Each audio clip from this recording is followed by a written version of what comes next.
होकर फिर हम घनश्याम जायसवाल वैश्य समाज के जो जिला अध्यक्ष, जनपद के रकत जौनपुर तहसील अध्यक्ष, व्यापार मंडल के रकत के बहुजन समाज पार्टी के वरिष्ठ कार्यकर्ता उनके पास गए तो भैया हमको लेकर के गए तो किसी तरह हमारा मकान आज रुका है, नहीं तो हमारे थाने में कोई हमारा बात ही नहीं सुन रहा था। सब लोग भगा दे रहे थे कि तुम जाओ यहाँ से। चलिए धन्यवाद।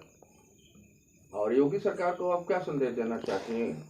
सर हम योगी सरकार से कह रहे हैं कि सर मेरा घर बचाइए, नहीं तो हम दोनों बच्चों को लेकर जहर खा के मर जाएंगे, तब प्रशासन सुनेगा, या हम दब के मर जाए तब प्रशासन सुनेगा मेरी बात। मेरा घर, हम 3 महीने से सर सोए नहीं हैं, टेंशन में सर, बहुत ज़्यादा परेशान है। कहीं नहीं सुनवाई, हम तो दौड़ते दौड़ते थक जा रहे हैं सर हाथ जोड़ के कह रहे हैं कि आप तो मेरा बात सुनिए, मेरे बच्चों का देखिए, आप एक बार जांच तो करवाइए, जांच करवाइए, पूरा सच्चाई आपके सामने आ जाएगा सर। सर पोर्टल पे भी कार्रवाई करें, सब जगह एप्लीकेशन दे दिए सर, आते हैं रिपोर्ट लगे जाते हैं कि आप सही है, नहीं होगा, लेकिन फिर भी कुछ भी नहीं होता है। चलिए ठीक है, आप बताइए घनश्याम जी। सच्चा बताना, क्या बताना?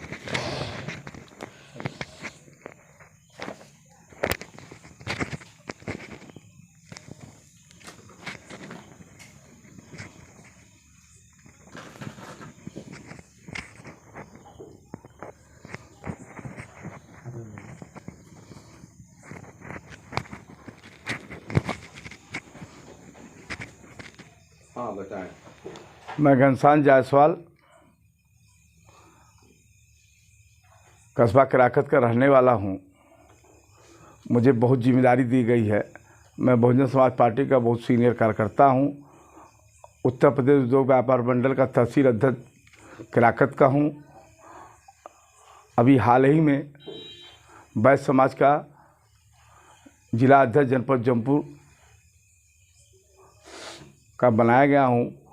ऐसी घटना पूर्व की सुनने के बाद, वर्तमान की सुनने के बाद मुझे बहुत तकलीफ़ हुआ जब रीना जायसवाल हमारे पास आई, हमारे कार्यालय पर। जब सारी घटना को मैंने सुनने के बाद मुझे बहुत दुख हुआ। मैं तत्काल एप्लीकेशन लेकर के इनके साथ थाना कोतवाली पे गया।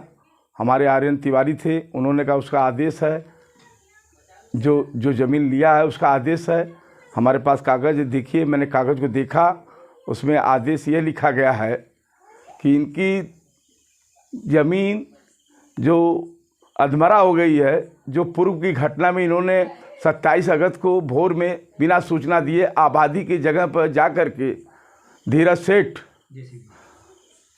जो अपने को पत्रकार बताता था, सारे शासन प्रशासन को दरकिनार करके इसने भोर में आया, बिना सूचना दिए, परिवार सो रहा था, जा कर के 3 तल्ले की बिल्डिंग को ध्वस्त कर दिया।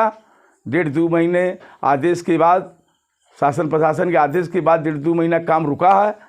और रुकने के बाद आज गजब एकाएक काम जो है, 3 दिन त्यौहार है, धनतेरस है, दिवाली है, छोटी दिवाली है, 3 दिन बंदी के वजह से उसने अपने दिमाग में क्या सोचा कि हम वो एसडीएम महोदय से आदेश करा करके, एसडीएम महोदय ने आदेश में यही लिखा है कि जो क्षतिग्रस्त दीवार है 3 तल्ले की, जो अधमरा है, कभी भी गिर सकता है, बाल बच्चे मर जाएंगे, उस दीवार पर छेड़छाड़ मत करना। उनकी 2 फीट की दीवार को छोड़कर कोई काम करना, साफ करना। ये सुबह से लग गया, उस दीवार अधमरा को गिराने के चक्कर में 2 गाटर लगा हुआ था सपोर्ट करने के लिए, वो भी निकाल लिया। कहे हमारा भी तुम्हारा है, तो इसमें ज़िंदगी बचानी है, इसमें 3 तल्ले की बिल्डिंग बचानी है, सपोर्ट लगा तो लगे रहने दो। तो मैंने तुरंत जो है लेखपाल महोदय माननीय राजेंद्र श्रीवास्तव के ऑफिस में गया। हमने कहा ये क्या हो रहा है? एडीएम साहब आदेश दिए हैं तो साफ सफाइयाँ कराने के लिए दिए हैं कि किसी का हमारा 3 तल्ले की बिल्डिंग गिराने के लिए दिए हैं, ये क्या हो रहा है? तो राजेंद्र श्रीवास्तव भागे गए।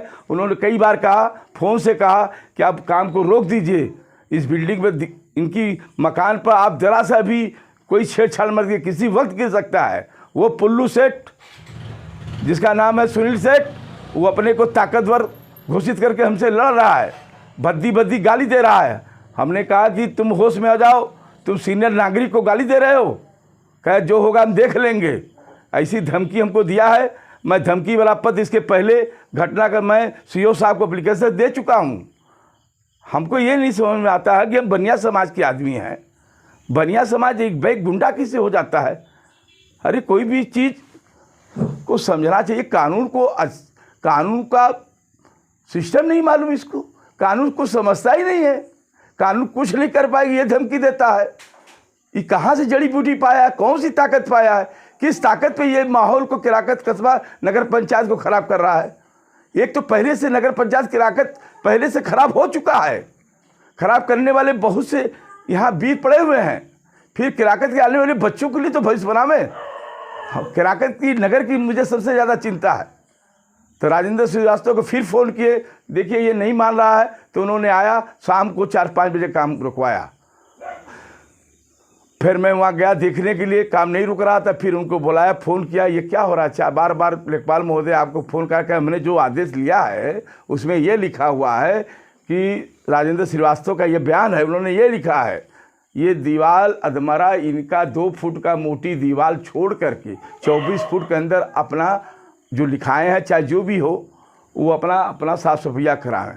आते देरी नहीं 2 फुट की दीवार को उन्होंने छेड़छाड़ करा शुरू कर दिया।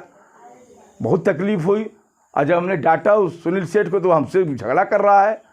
ये कितना बड़ा इसको किस चीज़ का घमंड है हमको समझ में नहीं आता है। हम सामाजिक कार्यकर्ता है, मैं 30-40 साल से बसपा का कार्यकर्ता हूँ, मैं 30 साल से उत्तर प्रदेश जो व्यापार मंडल का तहसील अध्यक्ष हूँ, अभी हाल में जनपद जौनपुर का वैश्य समाज का जिला अध्यक्ष बनाया गया हूँ। मैं खंड खंड व्यापारी समाज को, खंड खंड बनिया समाज को मैं एक मंच पर लाने की प्रयास कर रहा हूँ। ये लोग धज्जी उड़ा रहे हैं संगठन को, मुझे बहुत तकलीफ़ है।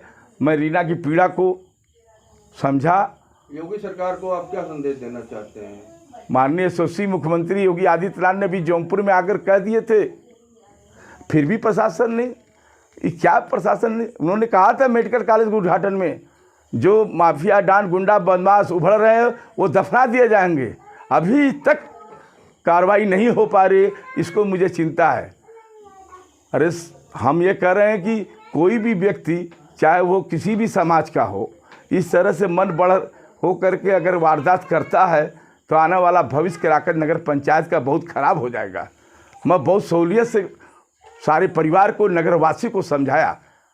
बाकी इस समय नगर पंचायत का चुनाव है, कोई भी प्रत्याशी सामने आना नहीं चाहता है। उनको वोट की राजनीति करना है तो विकास क्या करेंगे? हमने पहले भी बोल दिया था, जो वोट की राजनीति करेगा वो नगर पंचायत किराकत को नगर पालिका नहीं बना पाएगा, न विकास कर पाएगा। हमने दहाड़ के बोला हूँ कि नगर पालिका का अगर मेरा चेयरमैन होता है तो वो विकास करके दिखाएगा।